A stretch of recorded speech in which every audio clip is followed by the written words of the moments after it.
Good morning, church. I've noticed some things in me that are unattractive at times when we see examples of how the religious culture in the Bible read stories of how the religious culture of the Jewish leaders, how they judge others so harshly at times.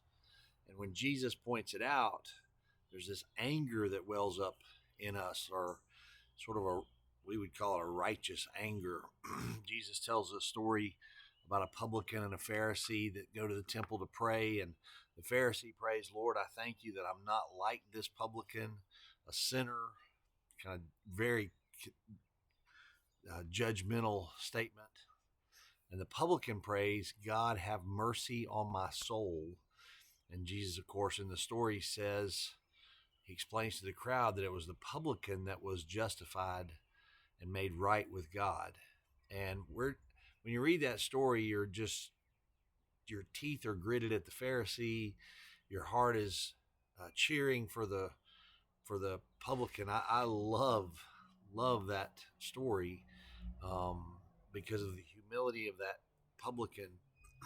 Just breaks open, and he does it all just right, and the other guy that thinks he's all right is all wrong. Romans 3 is our passage this morning, and it's very painful because it says, "What then? Are we better than they?" Here's the answer: not at all. Are we better than they? Not at all. Paul says, "For we've already charged that both Jews and Greeks, everybody," that's the whole culture in his day, "are under sin. As it is written, there's none righteous, not even one. There's no one who understands. There's no one who seeks for God. All have turned aside. They've altogether become useless. There's not one who does good. There is not even one." Are you better than another? Are we better? Man, we like to think so. We like to think, I'm not like that person. Paul's asking the Jews, the chosen race of God, and you would think that would make you something's better about you because you're the chosen race of God. And he's asking them, as the chosen race of God, are we better?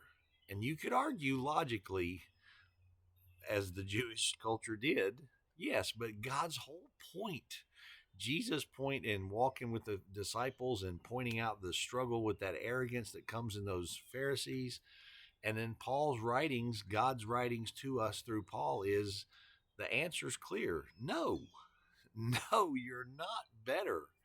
The answer to the question is already in the Bible. Are you better? No, you're not better than anyone. We've all sinned. We don't need man's logic. We're not better at all. It's so easy to sit in judgment of others. We judge people for their clothing. We judge them for their hairstyle or their music. All that comes real quick and painfully wrong sometimes to our minds. But even in church fellowships and those kind of things, as Christ followers, we create a lot of damage within our church and within our own nature. We set ourselves on a course to elevate ourselves when we don't need to. We judge how others speak to each other in conversations, and we say we wouldn't have said it that way, or we think this. And I'm just really pointing at myself through all of this. We always have sort of a better or a right answer for things. We judge how others raise their family or manage their finances or choose their careers. We're all the time sort of meddling in things that really, in today's vernacular, we say you need to stay in your lane. I think Christ is trying to teach us that as followers of him. If we're not careful and discipline our minds and hearts, we're constantly judging in unhealthy ways, just like the Pharisees did. We're constantly doing that if we're not careful. So rather than seeing souls bound up in sin that we could minister grace to in moments, we see people that we believe are less than us. And Jesus would be very disappointed in us for that. So it's wrong. The question is real simple. Are we better? Not at all. Let's remember today, we're not better. We're all equal at the foot of the cross. Love you guys. See you soon.